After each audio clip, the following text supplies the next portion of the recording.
In the gritty streets of Chicago's Inglewood neighborhood, Lil Durk would emerge as a voice of the trenches, channeling his raw energy and harsh realities of his world and surroundings into a subgenre of hip-hop deemed drill music.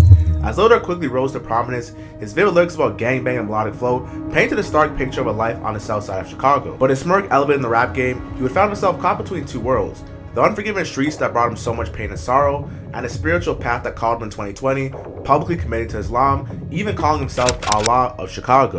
Matter of fact, don't even label me the King Good no more. You know what I'm saying? I'm like Allah of Chicago. Yeah. Man, my daddy called me and got on my ass. Got on my ass. All my uncles, they like, you can't say no shit like that. Particularly with the song Street Prayer, where he can be seen wearing traditional Islamic attire, such as a kufi, which is a prayer cap, and a thobe, which is a long robe. Recently, Durk has been very vocal about his stance on religion and let his audience know that he chooses religion over gang life because you can't do both. Now, given that Durk has been releasing music and hyping up the release of his upcoming album, Deep Thoughts, I thought it was the perfect time to go through Durk's struggling battle with religion as he attempts to maintain his public image and his public faith. Durkio Derek Banks was born October 19, 1992, in his 64th and Normal neighborhood known as Lamron. Growing up in Chicago, Durk didn't have any role models or father figures because when he was 7 months old, his father, Big Durk, would be sentenced to life in prison for cocaine distribution. At the time of Big Durk's arrest, he had $8 million in his possession, and in July of 1994, the court sentenced him and 3 co-defendants who were caught up running a large drug trafficking ring to life in prison without the possibility of parole. You're probably thinking, how did Lil Durk even get involved in street life in the first place? Well, Big Durk, being his father, was an affiliate member of the Black Disciple Street Gang, also termed as the BDs. Now, the BDs were, as said, home to many famous Chicago rappers, such as Durk, King Von, Chief Keef, and G Herbo. Now, the Black Disciples originated from the Devil's Disciple, formed in 1958 by teenagers in the Hyde Park and Inglewood area. Now, the clique was created by David Barksdale, better known as King David. Now, King David sounds familiar. It's probably because you heard famous rappers like King Von and even comedians like Famous Richard swear down on his name. Yo, he was crying in ourselves like a couple weeks. I was on King Day. You said I was West Shore? The BDs were a collective set ran by David Barksdale, aka King David, and Larry Hoover, who ran the Supreme Gangsters, which collectively merged with the BDs, forming the Black Disciple Gangster Nation, BGDN, represented by the 6-star Point of David. Larry Hoover was a street leader who was very close to Big Durk and ran the BDs like a cult, orchestrating hits on many of the rivals in the 70s, hence why he's serving 6 life sentences right now. Now, the loyalty of Big Durk was battle tested in 1993 when he was arrested for running a drug cocaine operation, and he was given the ultimatum that if he snitched on Larry Hoover, he would be let off on probation and free from jail. But out of loyalty to Hoover and honoring the street code, he refused to cooperate. They said, listen, don't nobody know that we got you right now. No one. They said, we'll put you right back on 26 and your driver don't even know you gone already. We'll put you back on 26 if you give us Larry Hoover. I said, what? I said, you give us Larry Hoover, we'll put you back on 26 and you'll work for us. I went in my pocket, pulled out the card to my lawyer, slid it on the table, and said, call my lawyer. And from then on, 26 years later, here I am, a free man, without telling, without compromising, without being someone I'm not. Rats, stool pigeons, people who tell things to get out.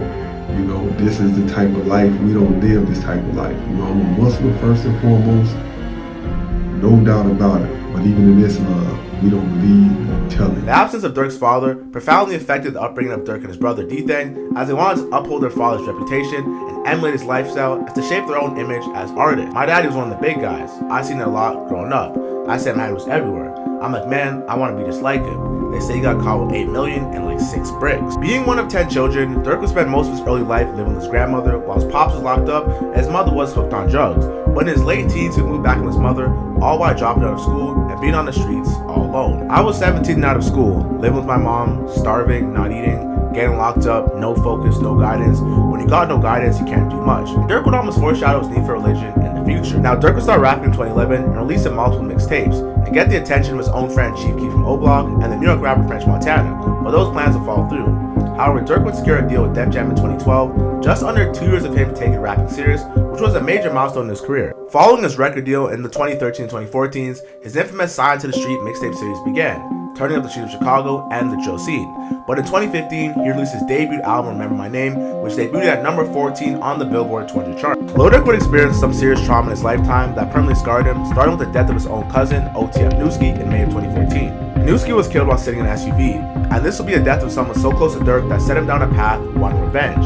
Even on the song Pellet Coat, Durk would say, "I know what to say, I knew he was dead when they put up the tapes, that shit was a shame, he died right in front of me, auntie said I'm a snake." Lil Durk would extensively detail how his aunt hates him, casting full responsibility on Durk's lifestyle and street culture with the death of her son and his cousin Newski. Just a year later in 2015, Durk's friend and manager OTF Chino was killed in Chicago.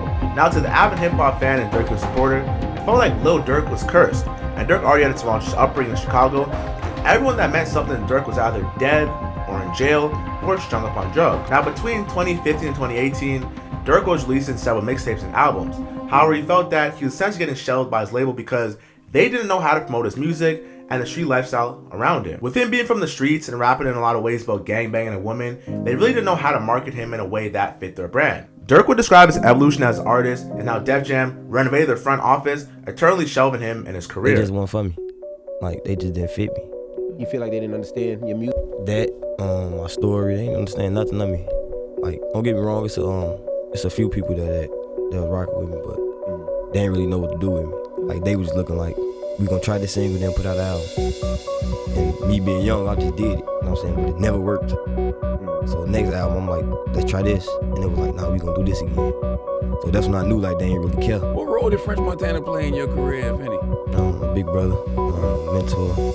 You know what I'm saying? He showed me the ropes. The loss of King Von had an extremely negative impact on Lil Durk, given the fact that Von was his best friend and protege that he gave a shot in the music industry. What made you want to sign King Von? Cause he got a whole story behind him. You know what I'm saying? He from O Block. Okay. You know what I'm saying? That should speak for itself. But you know what I'm saying? He just real. You know what I'm saying? His music, just a real nigga, just fuck with him. You know what I'm saying? It's my brother, twin. In 2018, Lil Durk would bring King Von to the Breakfast Club as he would tell a bit of a story how he beat a body in 2 attempts and how Durk had to give him the cop and check him, let him know what not to say. He was in jail for 2 murders? Yeah, 1 murder and 2 attempts.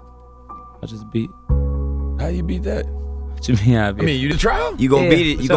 gonna beat it if you didn't do it. That's all. See, that's why we need more black-owned businesses right there. Because he can hire people like Oh, yeah, King Von. absolutely. You know what I'm saying? Von wouldn't be able to get a job nowhere else probably. Oh, good.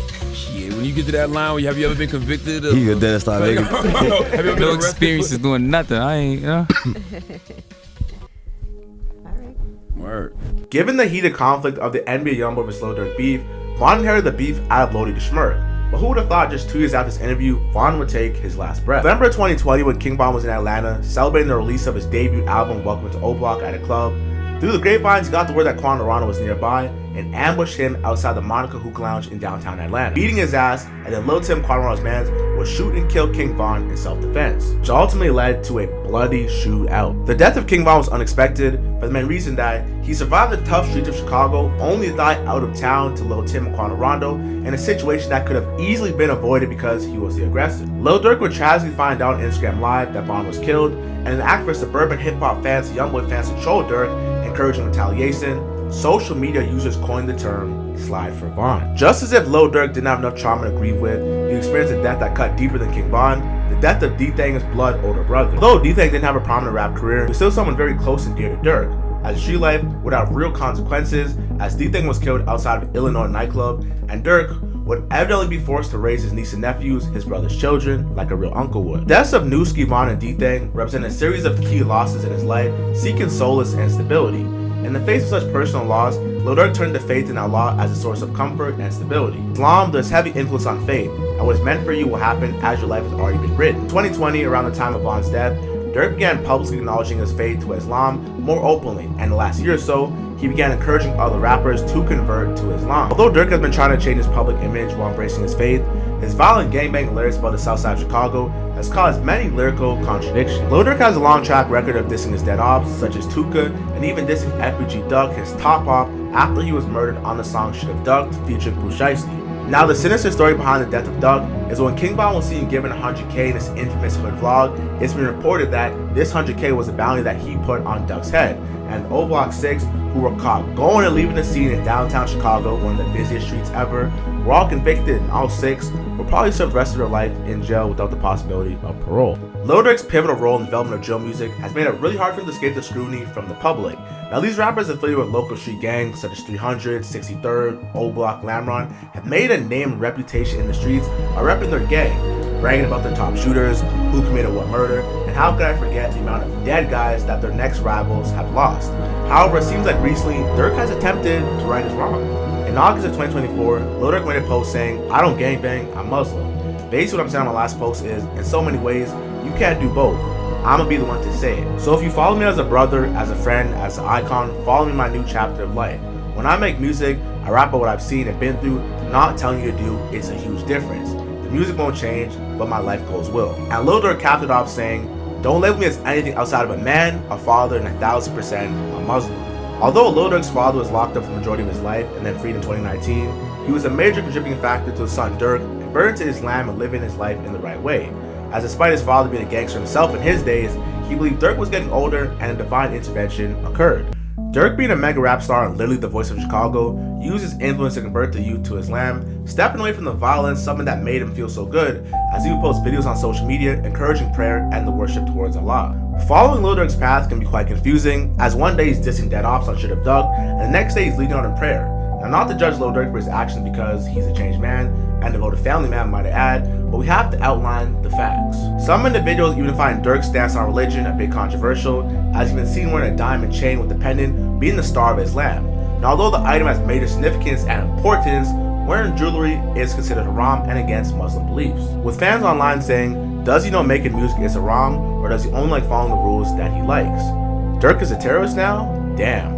From O Block to Islam, everything he did and does is against religion, LMAO. Lil Durk has publicly displayed his positive feelings towards religion since 2020 on the song Viral Moments, as he confessed to changing his life because he's Muslim, and on the song In the Bible featuring Drake from Certified Lover Boy, he had a verse saying, "I'm Muslim, I go by the Quran," showing that street culture and the opinions of others no longer dictate how he moves and how he trusts in religious structure to be his guide in this evil world full of sin. The contradiction involving Durk lies in his continued production of chart-topping music that glorifies violence and criminal activities while simultaneously expressing a desire to embrace his faith and lead a more righteous life. Now, the struggle between artistic expression and religious values shows the challenge that many artists face.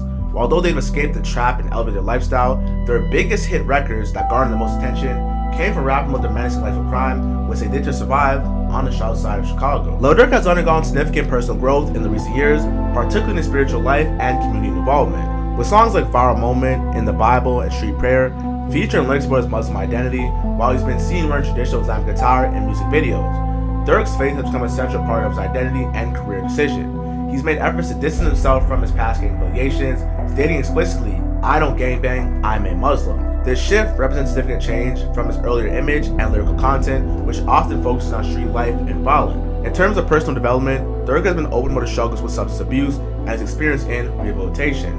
He's encouraged others to embrace rehab, stating, "I want my people not to run from it or be shy from it." This openness about his challenges and growth demonstrates a commitment to personal improvement and a desire to positively influence his fans. Durk has also made strides in giving back to his community. In 2020, he launched the Neighborhood Heroes Foundation, aimed at empowering and uplifting individuals in under-resourced neighborhoods, and he's taken initiatives like donating royalties from music to charities and creating programs to support the youth, such as HBCU colleges and career readiness cohort.